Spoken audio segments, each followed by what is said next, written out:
First of all, I would like to apologize because this was a long-awaited review by a lot of you, and it's completely my fault that we haven't released this sooner. It's actually not Jason's fault. It's because that I don't want to listen to these. So at the end of the day, I was forcing myself to actually listen to the T2 Evos, and it's all because of the sheer amount of disappointment I have with them, because they were so good yet so terrible at the same time. It's not something that is not easily fixed by Tin Hi-Fi. It's something that would be easily, I think it's a tuning choice. It's not an ornament of the driver. I think it's simply because the choice of the tuning of Tin Hi-Fi. This is the Tin T2s. I really love the Tin T2s, the original Tin T2s, not the Plus, not the Pros, and the original Tin T2s. This is a very technical IM for its price point. It sounds relatively neutral everywhere. It has great texture, great details, great spatial presentation, just an overall good set of IMs. And what happened to the T2 Evos is they made a lot of things right. They kept the superb technical performance of the T2s. They make the bass more sub-bass focused instead of mid-bass focused like the T2s. But they lost the overall naturalness of the T2s. Overall tonal balance, but that loss is not because of, I speculate that loss is not because of the ornament of the driver or the ornament of the housing or anything, but it's purely because of the fuckers at Tin Hi-Fi can't fucking tune. And it's sad, really, incredibly sad, because it's so easy to fix this with EQ. You just remove the extra hump there at its treble region, and then they would sound fantastic. And it's quite a pity, because it's a bit more difficult to fix the peaks at for the Tin T2s, the original Tin T2s, because fixing peaks is always more difficult than just making something less bright. And that's exactly what the Tin T2 Evo is. It's just a very well tuned IM with too much treble. And it's not even peaky, it's just bright. It's too much low and mid treble. It's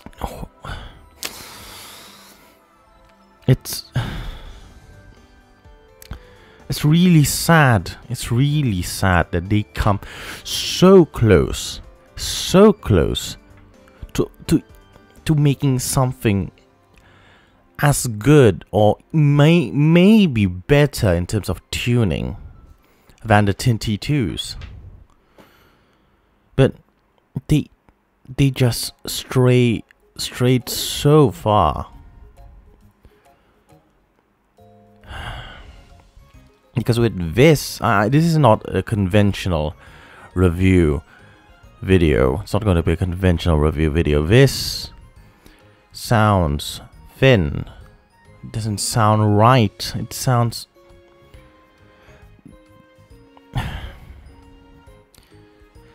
The treble sounds compressed. And you could easily fix it with the EQ. It doesn't sound as bad as you would expect, actually, if you actually looked at the measurements and you expect it to be insanely bright. It's more of a shouty bright, I guess. It's like bright and shouty. It's like the SSR, but less retarded, I think. The SSR is both shouty and bright. Shouty and bright at 3K to about 8K. It's just horrible everywhere. Just overly thin. However, the mid-range here is actually not very bad. The mid-range is very good in my opinion. But when it starts above the 3K region, the Pina gain just would not stop rising. It's so weird. It's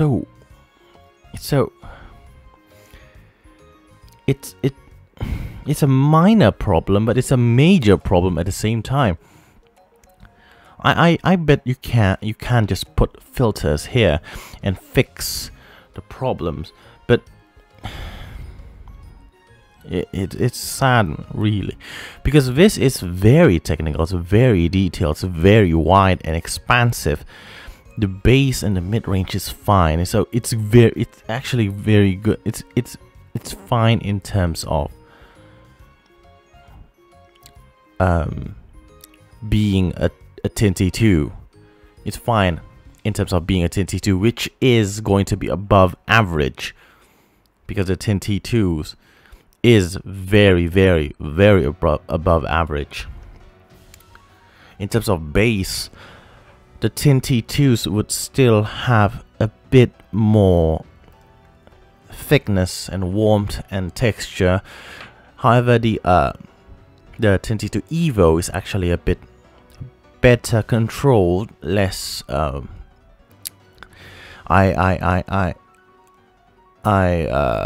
I perceive less bass bleed, upper bass bleed than the 10T2s, because of how the bass is better contoured in the 10T2 Evos. And although it's thinner, it's quick and it's still very detailed. The punch and slam is not as good as the original T2s, but it's okay. It's fine. It's okay. The mid-range, the lower mids, and the mid-mids, and the beginning of the upper mids is actually very good in the T2 Evos. I think it's not as warm or nor as thick as the 10T2s, original 10T2s, but the 10T2 Evo is a bit more balanced, a bit more harmonish. If you're familiar with the Harman target, it's more harmonish in its tuning. It's good. It's very good. But the Pina gain just would not stop rising till 6K, and that's fucking dumb, because it ruins the whole tonal balance. It ruins the whole. It ruins the harmonics. It ruins it, and a lot of instruments just sound shouty there. It's so good yet so horrible at the same time. If I EQ these, and it's not a very difficult EQ, it's going to be a very simple EQ by reducing that 6K and like 4.5K or 5K, it's that region, and it's not going to be a very difficult EQ, especially if you have a parametric equalizer. It's going to be very easy in reducing that hump, the small hump. But And with, if you reduce that small hump, it's going to be a very fantastic piece of IEM. It's going to be more detailed in the aria. I mean, screw the fucking aria, or screw the melee. These are better if you can EQ these. However, without EQ, like I don't like, I actually don't like EQing things because fucking reasons. But it kind of kills the experience for me. I don't really like EQing things. It's just a personal thing for me. But with the Evos, it's so easy to EQ, and it's so good after the EQ. Just fucking EQ it. But it's a horrible IEM out of the box. And I've been using my darkest piece of cable and my darkest ear tips, my warmer sounding cable and my darkest sounding ear tips. And I was running these out of my tube amp. And it's good without EQ with the tube amp, but nobody have a, like, not everyone have $1,000 tube amp for a fucking $50 IEM. So when I plugged it into something like the HIBY R6 Pro, which is still a pricey piece of audio equipment, then most people going to buy the T2 Evos would probably not have it. It doesn't sound as good. It wouldn't sound as good if you just EQ them out of your phone, or use the DAP and EQ them with the DAP. And for some tracks, actually, the Evo doesn't sound as bad, especially if they are very, very well recorded, like Chesky, and maybe something like Billie Eilish, because that is also very, very well recorded. But when I listen to metal, everything just sounds thin and bright and horrible. I really can't.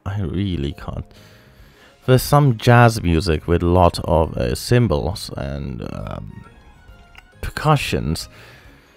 They don't sound good too. They sound kind of shouty and horrible. It's overall horrible in my opinion.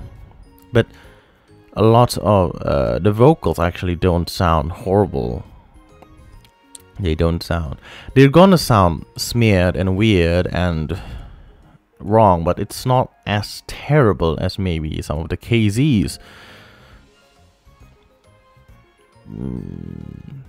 And yeah, I would still know what the instruments are playing, because yeah, overall I would still know what the instruments are playing if it's in something like an orchestral music.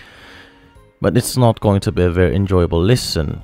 Comparing the T2 Evos with the T2s. If, for example, if I'm using a lot of guitar tones, like when I listen to the Book of Horus, there are a lot of this is actually not very guitar-y. Maybe there's a lot of guitar. I don't really focus on the guitars here. I really focus on the bass here, the bass guitar, which is technically still somewhat of a guitar. Okay, the Book of Horus from Bosio Levin Stevens.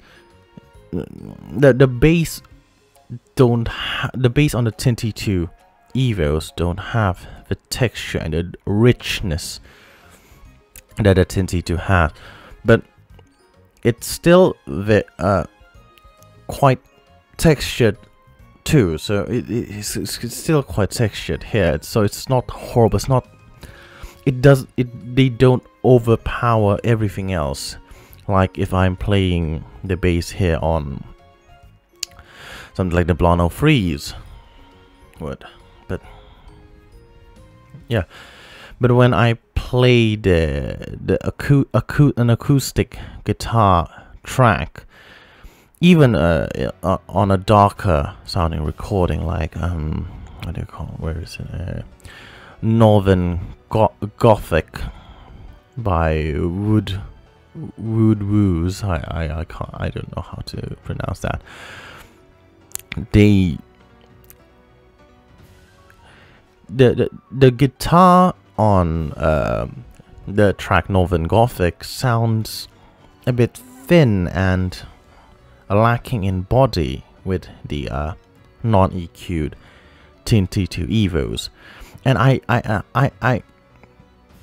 noticed that I kept trying to turn them slightly lower, because when things get shouty up there, when there are a lot of prominent instruments up top, they tend to be too intense for me to listen to them, because they're so elevated, while the T2s is a bit more balanced. Everything is so flat and linear and natural.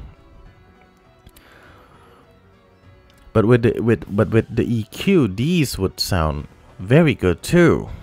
So and if you're sensitive to the peaks on the T2s, which I am not, maybe the T2 Evos with EQ would be a better pick for you. So maybe in conclusion, I in terms of technical performance, to be honest, under $100, there are no IMs that could challenge the T2s or the T2 Evos. Maybe only the Sound Hard Mirror.